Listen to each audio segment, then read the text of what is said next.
7,2% ao ano. Isso mesmo, a partir de 7,2% ao ano para você realizar seus sonhos ainda em 2017. Escolha as melhores condições do mercado para o seu negócio. Escolha o Banco de Desenvolvimento do Nordeste. Banco do Nordeste. Governo Federal.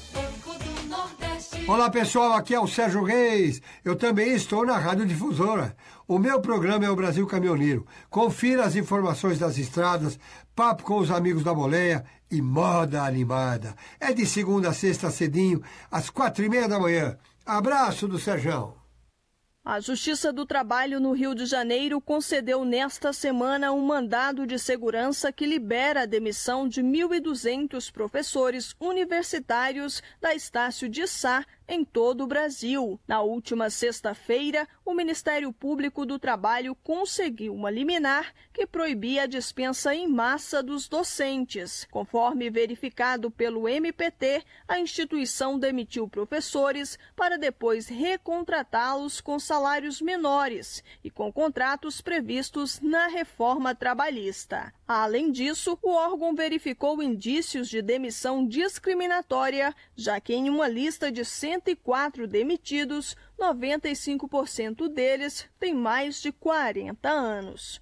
Para o procurador do Trabalho, Rodrigo Carelli, a instituição tem deixado de observar a Constituição Federal, o que deveria estar em primeiro plano. Não é o fim do direito do trabalho, não é um poder absoluto das empresas que podem massacrar os trabalhadores e tratá-los de uma forma coisificada. Ainda existe lei no país, ainda existe uma Constituição no país e o Ministério Público do Trabalho vai fazer valer os direitos sociais previstos na Constituição. Ao todo, a Estácio tem 10 mil docentes. A instituição nega a demissão em massa para recontratação por causa da reforma trabalhista. Afirma que se trata de uma reestruturação do quadro de empregados. Agência Rádio Web, com informações do Rio de Janeiro, Janaína Oliveira. Agora você pode ouvir nossa rádio também pelo celular ou tablet com sistema Android. Clique no ícone do Play Store de seu smartphone e procure pelo aplicativo Rádiosnet. Instale e ouça nossa rádio em qualquer lugar. Rádiosnet, a nova opção para ouvir rádios em celulares e tablets. Estamos de volta na sua Difusora AM, de São Luís para todo mundo. Difusora. A poderosa.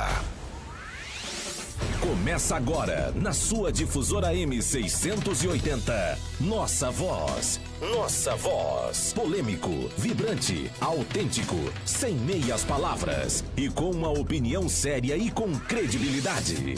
A partir de agora, Nossa Voz.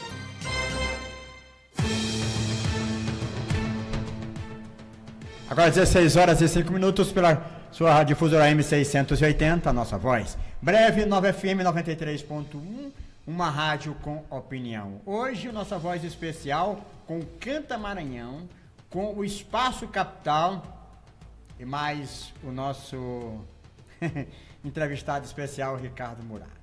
E que você pode nos acompanhar pela internet, tá? Você pode lá, tá nas minhas duas páginas de Facebook, tá na página do Robert Lobato, tá no do Ricardo Santos, acho que do Ricardo Murado, tá na Helena Leite. Avisa o pessoal do Ricardo Murado botar na página dele. Do Facebook. É só compartilhar, vai na Difusora MSLZ. Aí você compartilha os vídeos.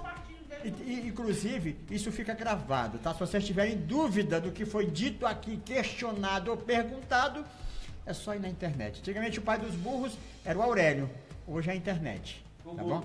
Ou o Google, vai no Google que ele te diz sempre alguma coisa, né? Quem é quem no jogo do bicho. E como o programa de hoje é um programa diferente do tradicional, até pela participação dos colegas jornalistas, e é uma entrevista com um pré-candidato a governador do Maranhão, e aqui nós no começo do programa já estamos convidando os outros pré-candidatos que tiverem o desejo e a vontade de participar, que se manifestem ou se calem para sempre, tá? Tem que ser bem claro em relação a isso, porque para depois dizer, levou um porque do grupo Sarney, ex-grupo Sarney, porque eu não quero ver essa choradeira. Até quero agradecer ao governo do estado pelo convite que não me fizeram para a coletiva camarada do governador ontem, naquela mesa linda do palácio, né? Então foi, você olhando as caras a gente sabe ali que é o governo de todos os escolhidos pelo governador e pelo Márcio Gerri. Ô Márcio, quando eu te conheci tu não era assim não, meu irmão. Tu vai morrer e não vai aprender a fazer jornalismo independente, ou então pelo menos que trate o contraditório como igual. E nós aqui somos o contraditório. E o meu e-mail, viu, o Márcio Gerri, ô Dinóquio, deixa eu dizer para vocês, é quimlopes@gmail.com. No lugar do I você coloca o Y, tá? Pra poder ficar diferente, tá? Aí você pode mandar os convites, porque eu recebo convite de todo mundo no e-mail, mas não recebi nenhuma coletiva, nem essa, nem aquela anteontem. Aquele pool de rádios, quando o governador nos acusa de ser detentor da mídia que massacra. Não precisa de massacrar ninguém, não. Você já se auto-massacra a partir de um desgoverno e de um governo de perseguição. O que acho que todos desejam na democracia é serem tratados como iguais. Mas nem todos que reivindicam a igualdade, quando estão no poder, são amigos do igual. E nós aqui respeitamos a opinião do ouvinte, inclusive. Se ele vota no atual governo, é um problema e um desejo, uma vontade dele. Se ele deseja fazer uma mudança, também é um problema e uma vontade dele.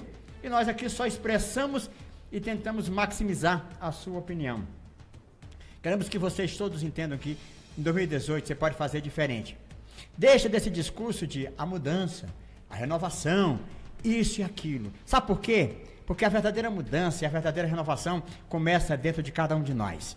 Se você não muda seus hábitos, se você não muda sua forma de pensar, você não pode cobrar uma mudança externa se o seu interior ainda não mudou nada.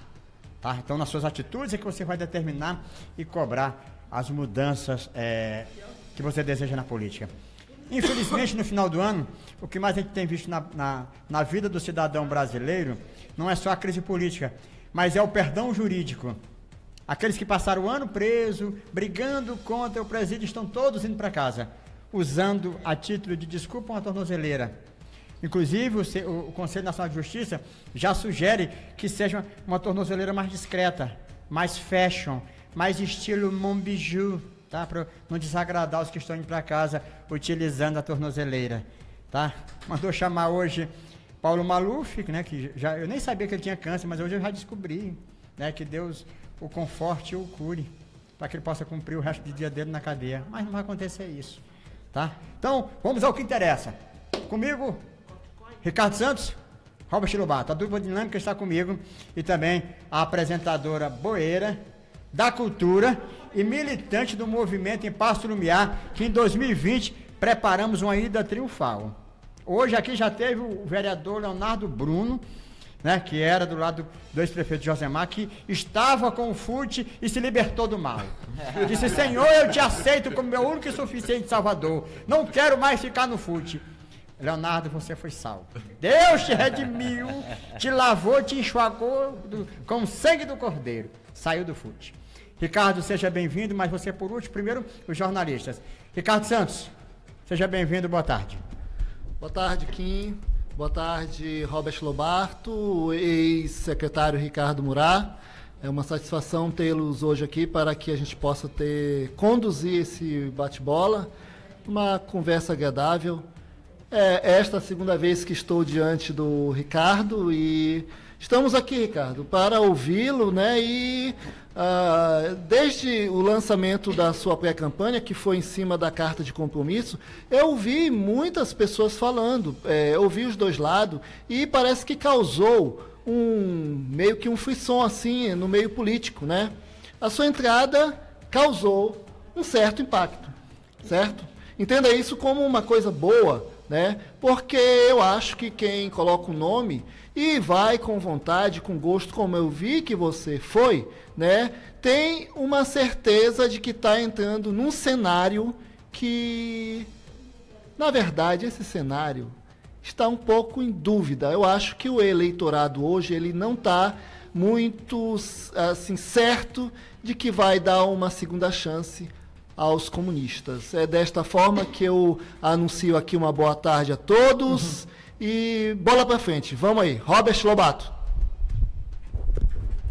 Boa tarde, gente amiga, boa tarde, ouvinte da Rádio Difusora M680, boa tarde, Kim Lopes, amigo Kim Lopes, amigo Ricardo Santos, nosso parceiro aí do programa Espaço Capital. E boa tarde aqui para o nosso convidado, né, desta tarde, de quarta-feira, 20 de dezembro de 2017. Um dia histórico. Um dia histórico. Nosso querido amigo, bravo, ex-deputado, ex-secretário, ex-prefeito, Ricardo Murat. Nós estamos num momento, né, de final de ano, um momento que nos leva a fazer reflexões do ano que finda. É um momento que nós temos que fazer esse tipo de balanço, né, na nossa vida pessoal, na nossa vida familiar, na nossa vida, enfim, do que profissional, e também daquelas atividades que a gente está mais próximo, daquilo que faz da gente o que a gente de fato é. E no caso, nós três aqui, e mais a nossa querida Helena Leite, nossa guerreira, rainha da cultura do rádio maranhense, fazer esse balanço, né, da política, que a gente cobre, que a gente sempre faz aí no nosso cotidiano enquanto profissionais da imprensa. Okay. Então, é um prazer estar aqui, é um prazer receber o Ricardo Murat aqui para a gente começar a nossa entrevista. Boa tarde, Helena Leite. Está com o microfone contigo? Não, eu ia até ficar até o final do programa, mas até falei para Ricardo ainda há pouco, eu estou com um problema sério de hérnia de disco e as dores hoje estão naquele nível. Eu vou ter que ir na UPA agora tomar uma injeção de tramal, né? Mas está tudo certo. Prazer em lhe rever, mas eu quero lhe fazer uma pergunta, porque eu tenho certeza que o povo todo da cultura está esperando. Por que o senhor nos abandonou esses anos? E por que a Liga, que era o nosso esteio, também se acabou? Pois pronto, olha, Ricardo, boa tarde. Já deixa essa aí. O Ricardo vai ter que pensar na pergunta que a Helena fez, por que ele abandonou o movimento, por que a Liga hoje não existe.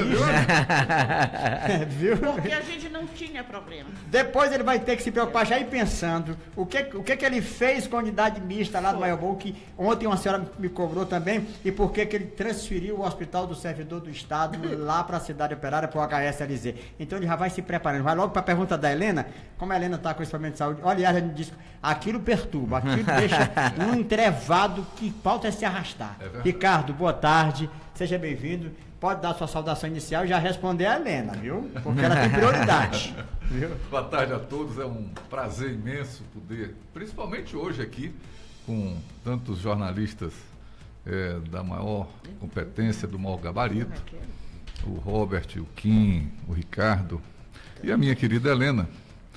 E para mim é uma honra imensa poder ser o primeiro, né, pré-candidato a ser convidado para debater com muita objetividade, com transparência, aquilo que eu penso do Maranhão e aquilo que eu pretendo fazer caso a população me dê essa chance de governar o Estado.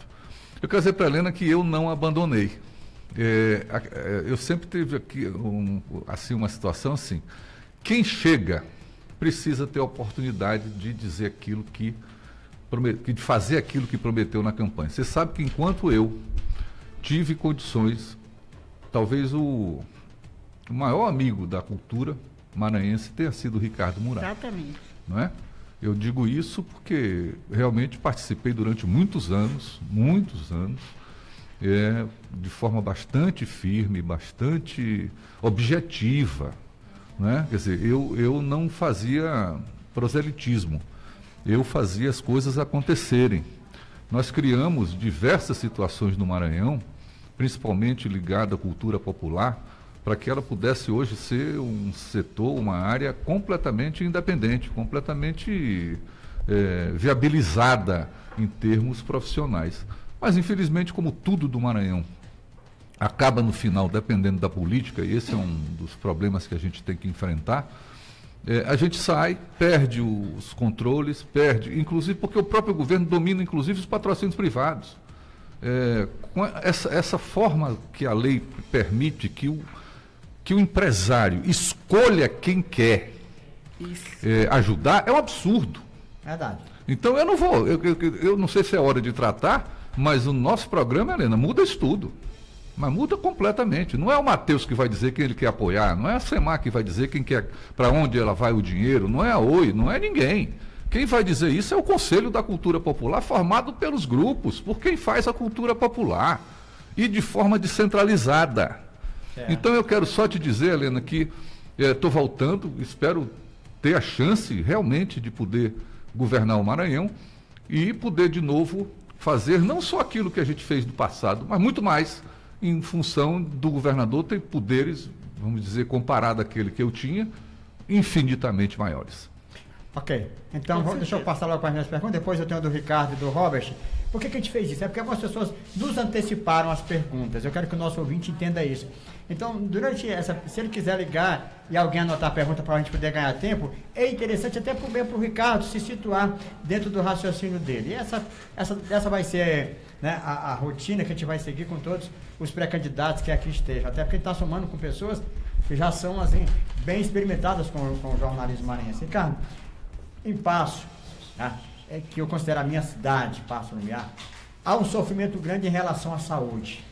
E você conhece que a unidade mista, que é de competência do Estado, né, e que prestava um bom serviço não só para os moradores luminenses, mas também para toda a ilha. A gente sabe que aquela unidade mista atendia moradores de São Luís, de Ribamar.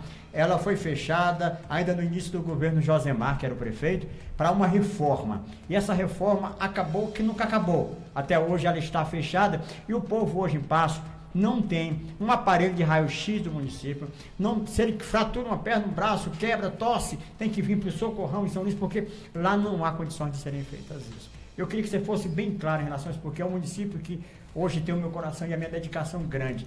O que aconteceu claramente em relação à unidade mista do Maiobão? Kim, objetivamente, a unidade mista, ela teve um propósito de se transformar numa grande UPA e num centro de medicina especializada. Quer dizer, uma parte dela seria uma UPA tipo 3, o projeto está para isso, e a outra parte, que ela é grande, a gente iria fazer um centro de medicina especializada para atender aquela região de Paço do Lumiar, o Maiobão, de forma com a qualidade que a gente implantou nas UPAs do Araçagi, do Vinhais, do Parque Vitória, das 11 UPAs que fizemos no Maranhão. Infelizmente, nós não ganhamos o governo, a obra parou. E o Flávio Dino nunca levou para frente. Mas quero dizer que toda a população do Maranhão, que está me ouvindo agora, que todos esses hospitais parados, todas essas unidades paradas, porque infelizmente o governo só reinicia uma quando o prefeito adere a ele. Sim. E isso é uma prática muito ruim. Muito perversa. Muito perversa. Então, a unidade mista do Maiobão, que não existe mais, ela é uma unidade de muito maior porte. O projeto está pronto, não há nenhuma complexidade. Nós já fizemos coisas... Porque precisava reformar mesmo, que ele estava sucateado. Não, mas não atendia. Ela estrangulou já, não era nem isso. Tudo velho, tudo acabado, tudo ultrapassado. Verdade. Não tinha a menor condição de você prestar um serviço para uma região importante e populosa daquela, com aquela unidade naquele perfil. Naquele perfil, é verdade. Aquele perfil não pode. Então, não há dificuldade nem para fazer projeto que está pronto. É só continuar a obra e implantar os equipamentos que, inclusive, estão comprados no depósito. Tem os equipamentos lá? Todos os equipamentos das unidades que nós deixamos em estágio de reforma, em andamento ou de ampliação, os equipamentos estavam ou comprados ou chegando completamente com recurso assegurado. Interessante, viu, Kim? Interessante esse dado aí. Porque lá a gente discursa muito em relação a isso, e essa informação não se tem. Está lá um prédio grande, bem localizado. Tipo assim, ó. E ocioso. Deixa eu só dizer para vocês. A questão da unidade mista é mais ou menos igual àquela que eu peguei com a Cidade Operária. Sim. Que tinha lá uma unidade que não fazia absolutamente nada, muito ruim, um perfil muito baixo, e transformamos num grande centro de atendimento de uma qualidade extraordinária, como vocês hoje assistem lá na Cidade Operária, que tem, além da UPA 3, tem uma série de serviços agregados a ela. A unidade do Maiobão, Kim, é igual. em termos de perfil, aquilo que se faz na cidade operária. Pois tá bom, a dona Jandira do Centro, vou te dar o nome dela, tá, ontem ligou aqui chorando, não estou exagerando não, nem fazendo drama, chorando, e disse que ele dá uma surra. Eu vou ser sincero na pergunta dele. Pô, eu disse, por que, dona Jandira? Porque ele tirou o hospital aqui do Calhau, nos mandou para a cidade operária. Sabe o que acontece hoje lá, Ricardo? Lá não tem nem ex-laboratório para fazer exame de sangue. Por que eu te digo isso? Porque uma irmã minha viveu esse drama de não poder fazer exame porque disse que o hospital não estava fornecendo. Ou seja, vive um drama e é longe. Para o aposentado, é ruim, Robert. Quem é funcionário do Estado, que são mais de 110 mil funcionários hoje, que precisa daquele hospital ali, ficou meio contramão. Por que foi feito isso e nunca teve uma solução? O próprio governador disse que está fazendo outro e eu ainda não vi esse outro. Desculpa. É assim. Jandira, deixa eu te dizer, eu vou ser tentar ser muito claro, muito transparente e verdadeiro. Não há, na estrutura de saúde pública do Brasil, previsão para que governos tenham hospitais de servidores. Tanto que o Hospital do Servidor que tem no Maranhão é um hospital, vamos dizer, privado, bancado com recursos do Fundo de Benefícios Sociais do Estado, que é o FUNBEM, e inclusive se associa ao FUNBEM o funcionário que quer, exato, não é nem obrigatório. E contribui, inclusive. E quando o Luciano Moreira, vivo ainda, ele me chamou e disse, Ricardo, não há nenhuma condição de nós mantermos o hospital para servir os servidores nesse prédio do FEPA, porque o prédio é do fundo de pensão, é necessário uma reforma milionária, os funcionários não têm esse dinheiro, e para operar esse hospital, não há nem condição de a gente pensar em tirar do funcionário um dinheiro para que ele possa ter um hospital próprio. E, além disso, ele teria que pagar o FEPA, o aluguel, que está avaliado em 400 mil por mês. Só o aluguel. Que é o FEPA, que é que o Estado pague. Então, vejam bem, não há previsão de hospitais de segmentos dentro do SUS, com recurso público. Certo. Se o servidor do Maranhão decidir... Mesmo sendo servidor público, não existe. Não há amparo. Não, é proibido terminantemente. Legalmente. Terminantemente, não pode. É porque quando o hospital foi feito, vinha naquela nomenclatura de João Castelo. Mas o hospital foi feito para o FEPA. Por fundo, que é que você contribui. Que é o Fundo de Previdência e Pensões. O FEPA é o IPEM? É o IPEM. O IPEM, antigamente. Vamos deixar bem claro para dizer se a pessoa está em casa. Então, aí a Rosiana fez o quê? A Rosiana criou 2 fundos. Transformou o IPEM no FEPA, que é o Fundo de Previdência para atender a Lei Complementar Federal, que trata de aposentadoria e pensões, que está esse bolo todo aí do Brasil, e criou o Fundo de Benefícios Sociais, que é o FUNBEM, onde dá o lazer naquele... lá naquela associação. Onde contrata a consulta na Holandeses privada, onde aí são descontos separados, na verdade. São completamente separados e facultativos. Isso. E facultativos. Até então, se você quiser incluir um dependente, você tem uns valores que como se fosse um... Então, Jandira, deixa eu te dizer, por que eu luto sempre para que a nossa rede de saúde do Estado seja a melhor do Brasil e possa oferecer serviços de qualidade, para que vocês não tenham que ter esse gasto?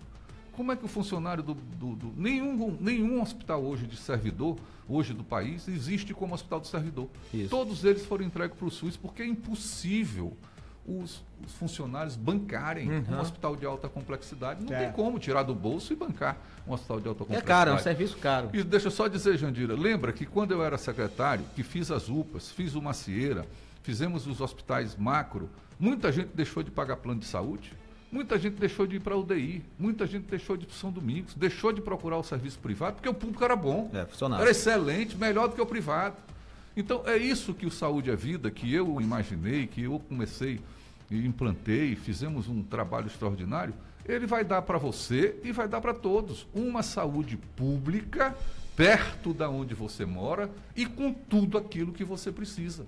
E você não vai precisar estar bancando do seu bolso, já banca tanta coisa, já banca escola, já banca isso, mais hospital.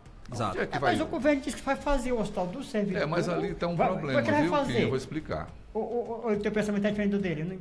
Não, eu vou explicar. O governo cometeu um crime que eu não sei como é que eles vão se sair dele.